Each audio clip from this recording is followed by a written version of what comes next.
ballerina cappuccina.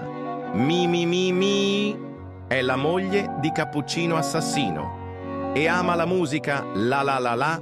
La sua passione è il ballerino Lololo.